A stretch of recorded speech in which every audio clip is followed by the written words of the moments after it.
Have you ever wondered what happens when society defines a woman's mind before she even speaks? What you're about to discover isn't just medical history, it's a mirror to our present. One man's obsession with so-called female madness uncovered. Something so disturbing, even today's science tries to deny it. This isn't just a story, this is a warning. Now, imagine this.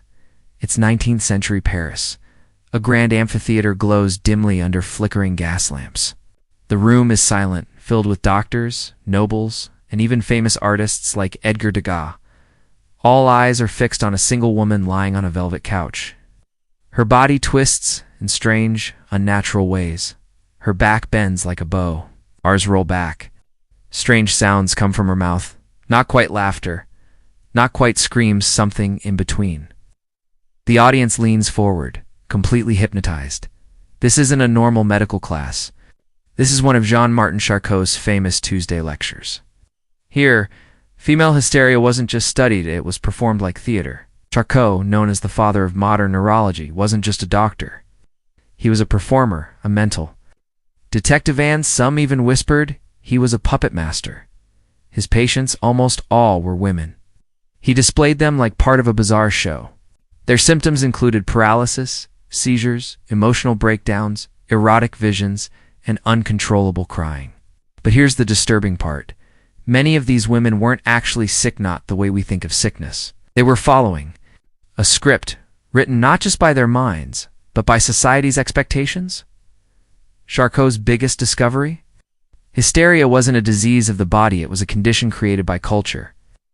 These women weren't physically broken, they were acting ill. Why? Because in 19th century Europe, womanhood and madness were treated as the same thing.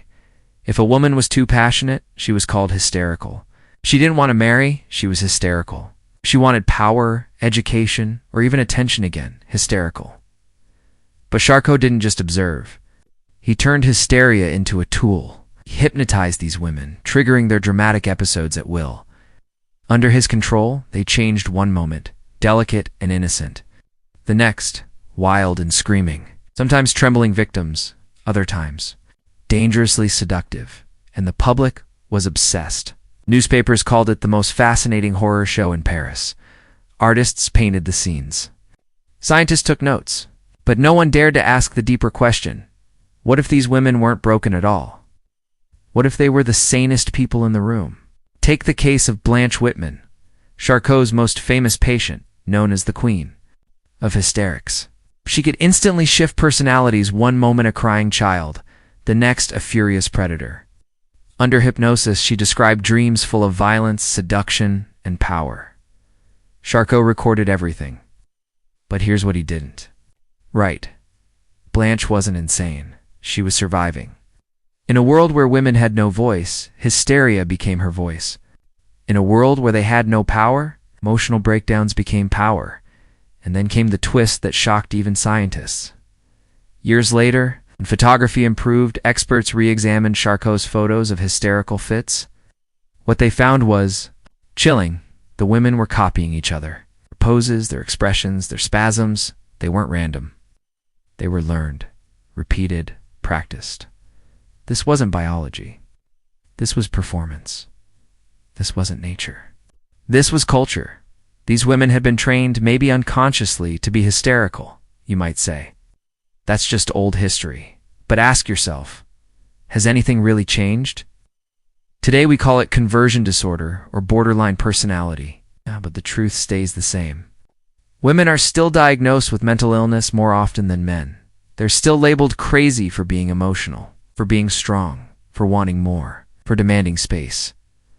Charcot's real discovery wasn't just about women, it was about human behavior.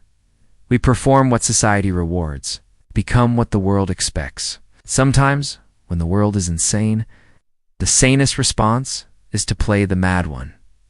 But this was only the beginning. In the next part, you'll discover how. Charcot went even deeper, covering a secret about female desire so powerful it was locked away behind asylum walls. What if madness was never madness at all? What if it was a strategy, a secret power hidden in plain sight? Jean-Martin Charcot thought he was studying disease. But what he found was something much deeper, something that scared even him. One day, while working with a woman showing signs of demonic possession, Charcot asked her to describe what she saw. She admitted something chilling. She had never seen the devil, but she had seen how priests looked at her when she acted like the devil. This wasn't a supernatural event. It was survival. She had learned to become the demon because that role made her powerful. Being feared was safer than being hunted. This wasn't possession. This was adaptation. Charcot started to see a pattern. These women were not just victims. They were players, were using performance as power. In one session, a patient named Louise was hypnotized and told she was a queen.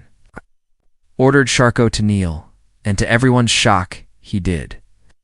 For a few seconds, the roles flipped. The doctor became the servant, and the woman became the ruler. Then Charcot snapped his fingers.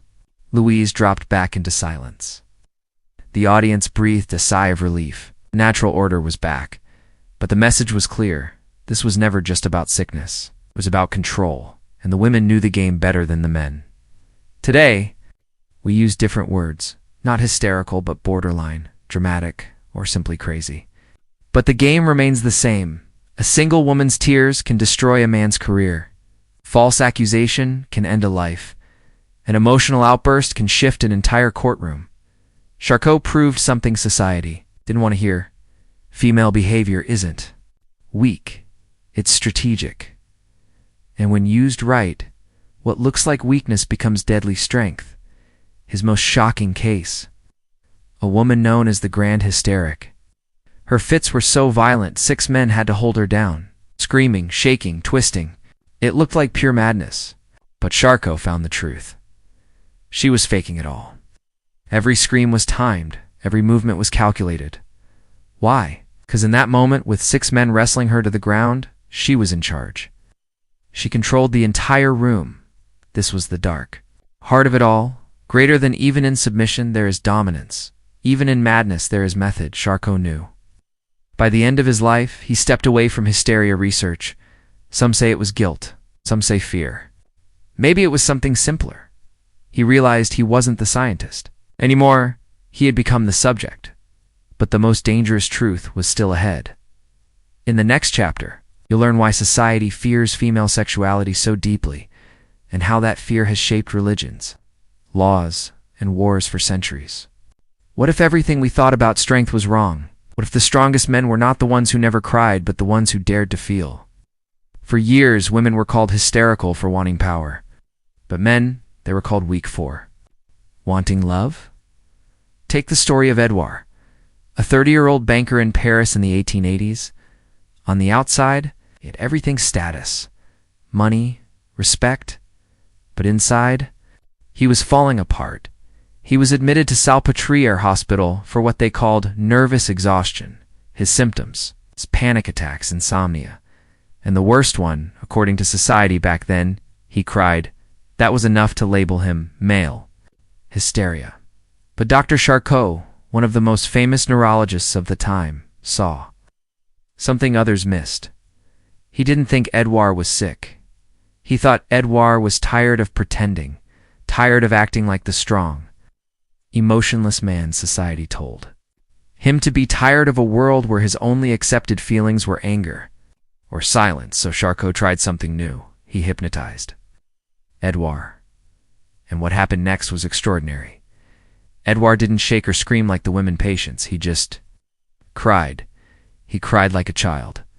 He mourned a childhood he was never allowed to feel. He cried for the tenderness he was taught to reject. He wasn't weak. He was finally being honest. This moment taught Charcot something powerful. Men were not the oppressors. They were prisoners too. Charcot's records began to show a clear pattern. Soldiers who went mute after the war. They weren't cowards there. Bodies were rejecting the pain they couldn't speak. Husbands who got sick on their wedding night. They weren't fragile. They were afraid of being truly close.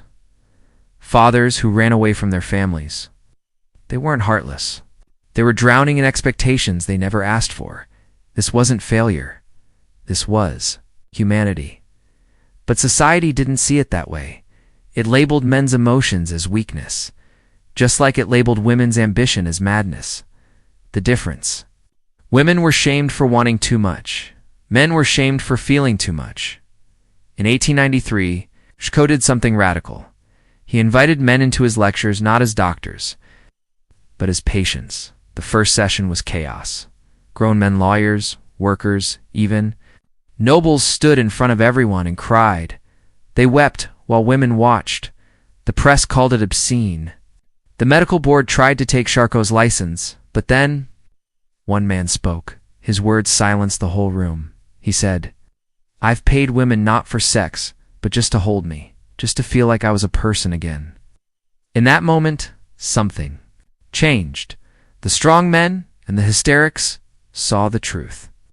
They were all starving for the same thing, recognition. They didn't want to be worshipped. They just wanted to be seen.